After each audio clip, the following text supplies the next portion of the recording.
Sir ఈవీఎంలకు సంబంధించి ఒకటి issue వస్తుంది సార్. మళ్ళీ ఈవీఎంల గురించి ప్రపంచవ్యాప్తంగా కూడా దాని మీద అనుమానాలు వ్యక్తం అవుతుంటే ఇప్పుడు పంచాయతీ లెవెల్లో కూడా ఈవీఎంలతోటి ఎలక్షన్ నిర్వహించాలని చెప్పి ఇక్కడ నీలం సాహ్ని గారు నిర్ణయం తీసుకున్నారు.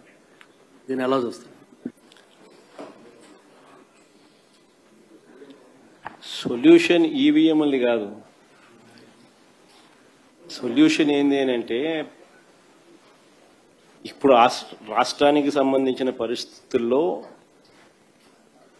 జరగాల్సింది ఏమిటి, మొన్న జరిగింది ఏమిటి, మొన్న స్పెషలీ ఈ బై ఎలక్షన్ ఆఫ్ జెడ్పీటీసీ జరిగింది,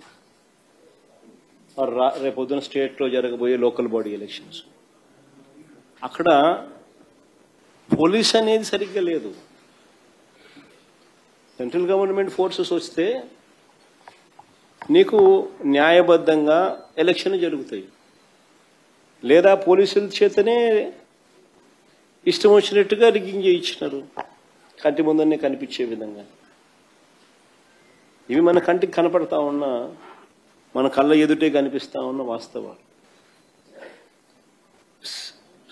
మొత్తం అసెంబ్లీ ఎలక్షన్లు, పార్లమెంటుకు సంబంధించిన ఎలక్షన్లకు సంబంధించిన విషయానికి వచ్చినప్పుడు అప్పుడు సెంట్రల్ గవర్నమెంట్ ప్రొటెక్టెడ్ ఫోర్సెస్ ఉంటాయి కాబట్టి అప్పుడు నువ్వు ఏ రకమైన మెకానిజం తీసుకొచ్చినా కూడా ఒక ఫుల్ ప్రూఫ్ మెకానిజం తీసుకురాగలిగితే అప్పుడు దానికి రిజల్ట్స్ వస్తాయి.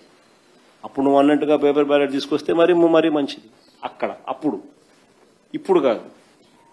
ఇప్పుడు చంద్రబాబు నాయుడు పోలీసులు పెట్టి ఇప్పుడు పేపర్ బ్యాలెట్ పెడితేనేమి, ఏ బ్యాలెట్ పెడితేనేమి చెప్పు, ఆయన పోలీసుల ఆధ్వర్యంలో ఎన్నికలు జరిగితే